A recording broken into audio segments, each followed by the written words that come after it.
Itu istilahnya Apa? RA ini jabatannya. Ya dia sudah mengakui kan kemarin dia komisaris. Makanya saya bilang tadi, saya sampaikan ke kalian teman-teman, ada syarat objektif, ada syarat subjektif.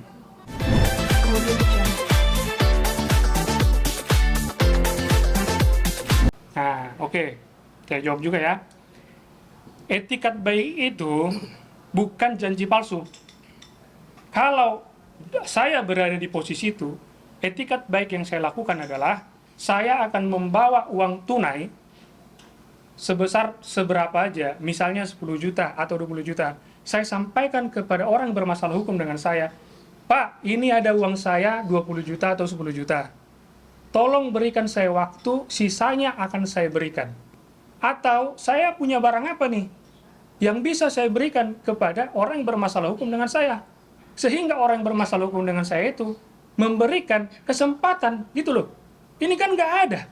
Sampai dia dalam WA-WA-nya, kita semua punya buktinya. Chat-chatannya mulai dari tahun 2024 sampai tahun 2025 itu dia selalu menjanjikan akan membayar, akan segera memberikan, akan segera melunasi, dan bukan hanya kepada klien kami, termasuk ke saya pribadi, ke kami sendiri tim kuasa hukum. Pada saat pertemuan kemarin di Desember, dia juga datang dengan janji. Etikat baik yang mana? Jadi saya agak bingung nih, makanya saya bilang kalau misalnya etikat baik tentu ada bukti, ada semacam pegangan yang pasti yang kita pegang, gitu loh. Jadi untuk karena tidak ada etikat baik tersebut, karena tidak ada etikat baik begitu kita somasi juga, somasi 1, somasi 2 tidak ada juga. Bahkan handphonenya sempat kemarin tidak aktif gitu kan. Akhirnya apa? Ada laporan polisi. Lah kalau ada etikat baik nggak mungkin ada laporan polisi, bagaimana urusannya? Gitu loh. Ada lagi teman-teman? Itu sudah cukup lama sih. Jadi awal kenalnya itu memang dari udah 7-8 tahun kali ya. Ya itu awalnya sih memang ada rencana jalan-jalan ke Jogja gitu ya. Dan dari teman saya itu ada kenal, oh ini saya ada kenalan di Jogja. Nah ini dari si RAA begitu. Ini beliau bisa memandu wisata gitu. Nah awal mula kenal itu dari sana sih. Iya, pemandu wisata. Jadi sejak saat itu memang ada komunikasi lah begitu ya. Lalu di tahun 2023 itu barulah ditawarkan kerjasama itu Melalui proposal. melalui proposal. Enggak. Oh enggak, ya jadi memang dari awalnya itu kami juga belum begitu yakin gitu kan. Dan Satiman itu memang sudah berjalan sekitar 1 tahun ya sebelum kerjasama ini. Dan dari 1 tahun itu kan tentunya sudah ada laporan keuangan. Dan dari laporan keuangan itu kita juga melihat oh cukup baik, cukup bagus gitu kan. 6 bulan terakhir. 6 bulan terakhir cukup bagus dan terus juga dijanjikan dan juga tertuang gitu ya Ya ini di proposal. di proposal ini. Ya. Iya. Nah, itu 6 bulan terakhir itu cukup bagus. Dan ini juga ada dijanjikan juga nominal minimal itu. Gitu. Itu yang poin-poin yang meyakinkan kita. Itu istilahnya Apa? RA ini jabatannya. Ya dia sudah mengakui kan kemarin dia komisaris.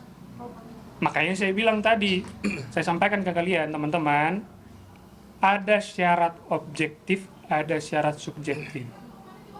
Itu loh. Kalau jabatannya seperti itu, coba searching di Google. Itu ya. Oke? Kalau untuk kerjasama ini hanya 2 pihak, jadi hanya saya dengan ya RA, ya. Jadi tidak ada pihak lain. Jadi di perjanjian ini itu memang Dia mencantumkan mencantumkan direkturnya. dan- Ya, dia mencantumkan direkturnya selain dia. hmm. Jadi di perjanjian ini dicantumkan sampai 2028, 5 tahun. namun itu ada detailnya lagi yang tidak dibuka gitu ya mungkin ya.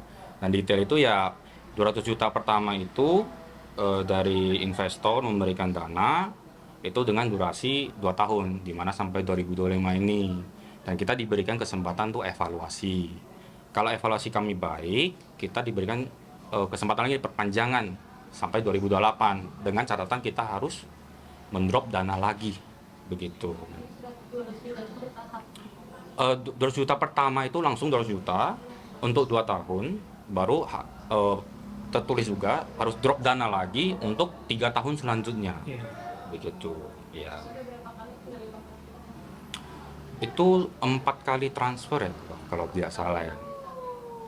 Itu nominalnya itu ada yang 6 sekian gitu, ada tapi 6 sekian cuman hanya sekali sih, sisanya 6 gitu. Jadi duit yang sudah invest ke sana berapa? Yang sudah di drop itu 200 juta. Oh yang 300 belum jadi. 300 juta, bentar. Oh. Saya yang luruskan. Jadi gini, bentar. 200 juta disampaikan langsung untuk pertama kali.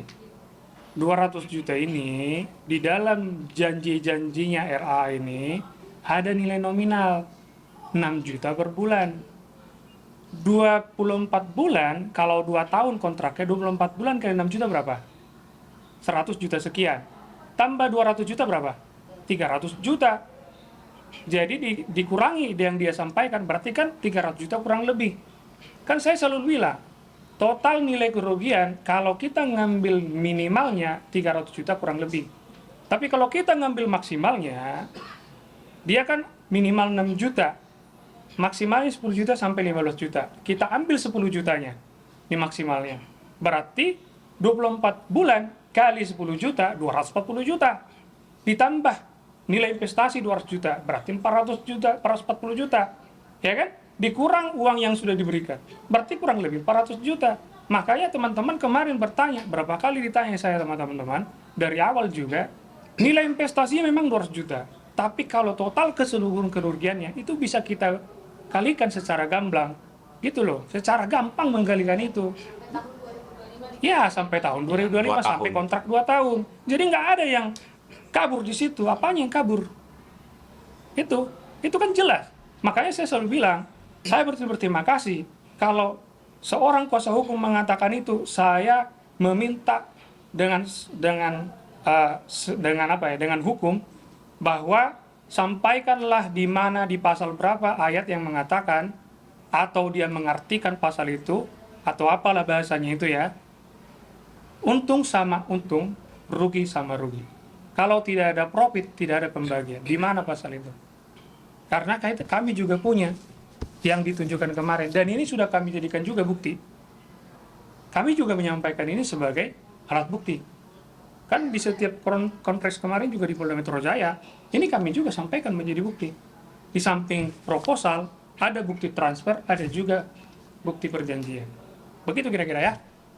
Jadi, sekali lagi saya sampaikan, ada beberapa poin yang menurut kami tidak jelas secara terperinci disampaikan. Ada juga mengatakan bahwa dia punya 9 karyawan. Benar ya? Dia punya 9 karyawan yang sudah ada semenjak Sateman itu berada. Dan tidak ada satupun, atau dia tidak tega mengeluarkan yang 9 orangnya. Saya mau tanya, tolong ini ya ke teman-teman ya. Tolong tanya kepada yang bersangkutan, RA, siapa saja nama-nama dari seluruh karyawan yang 9 itu. Dan minta bila penting dokumen yang 9 orang itu. Jangan sampai seakan-akan ada orang yang berkorban untuk kepentingan atau keselamatan yang 9 orang karyawannya. Dia harus buktikan itu, 9 orang itu siapa aja. Karena menurut dokumen yang disampaikan kepada kami belum pasti menemukan yang 9 orang ini. Begitu kira-kira, ya. Tampaknya kan beliau sudah sempat sudah coba menghubungi tapi nggak ada respon. Komunikasi itu dari awal sejak mulai macet itu ya, itu sudah susah begitu ya. Dan setiap kali misal ada komunikasi pasti kan dari kami menanyakan, oh ini bagaimana begituan. Nah, ya disampaikan janji-janji itu, oh nanti ini saya bereskan, ini saya tanggung jawab, tapi sampai sekarang masih belum ada. Yang terakhir komunikasi bulan Maret Ke saya bulan Maret 2025. Ke Ibu tahun berapa? 1 Oktober. 1 Oktober 2025. Itu ya terakhir ya. Tuh. Terakhir komunikasi ke klien kami, ke Bang Rio sendiri Maret 2025, ke Ibunda itu 1 Oktober 2025. Itu tidak ada lagi komunikasi sama sekali, lost. Dan setelah itu katanya dia mengkomunikasikan menggunakan nomor baru, bukan nomor lama, menggunakan nomor baru. Kami punya bukti kenapa dia berkomunikasi kepada ibunda klien kami. Jadi yang memulai itu bukan dia, tapi ibunda klien kami. Terus saya juga katanya dia mencari nomor telepon saya. Saya ketika mengirimkan, memperkenalkan diri kepada dia, sayalah yang mengirimkan awal. 2 nomor telepon dia itu dua-duanya saya kirimkan, saya memperkenalkan diri, saya kirimkan juga nomor nomor SK kita sebagai pengacara, surat kuasa kita kirimkan, somasinya saya kirimkan. Jadi yang mana yang dia cari? Makanya saya bilang, apa yang disampaikan kemarin itu terima kasih, menguntungkan bagi kami. Kalau dari Ibu, mungkin terakhir waktu itu Oktober ngomongin apa Bu?